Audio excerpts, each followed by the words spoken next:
مولانا یوسف صاحب رحمۃ اللہ علیہ نے بہت سارے عنوان قائم کیے دعوت میں کیا ہوتا ہے، اگر دعوت کے علاوہ کی اور چیزوں میں کیا ہوتا ہے۔ فرمایا دعوت میں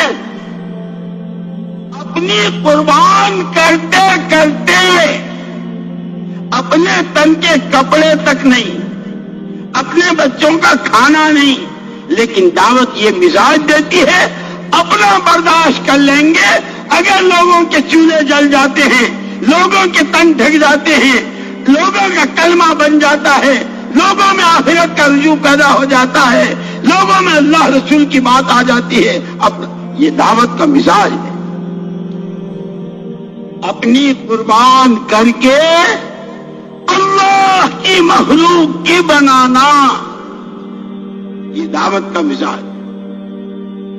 لوگوں کی اجاڑ کر اپنی بنانا، یہ سیاست کا مزاج۔ صلاحیتیں برباد ہو رہی ہوں، اچھے اچھے ساتھی کٹ رہے ہوں، پھر تو یہ سیاست ہو جائے گی، دعوت نہیں رہے گی۔ صحابہ کی پوری سیرت بتلاتی ہے۔ میں نے عرض کیا کہ فرماتے تھے جب ایک مجموعہ ایسا تیار ہو جاتا ہے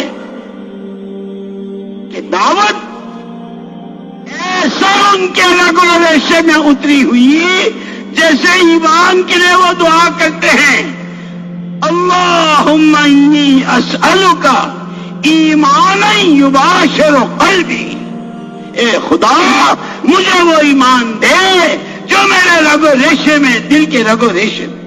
اے اللہ دعوت کا فکر، دعوت کا نہج، دعوت کے اصول، دعوت کے آداب، دعوت کی عظمت، دعوت کے لیے قربانیاں، دعوت کے لیے مجاہدے، دعوت کے لیے اخلاص، دعوت کے لیے استقامت، دعوت کے لیے بے چینی و بے قراری ایسی دے دے جو میرے اندر میرے رگ و ریشے میں دھس بس جائے۔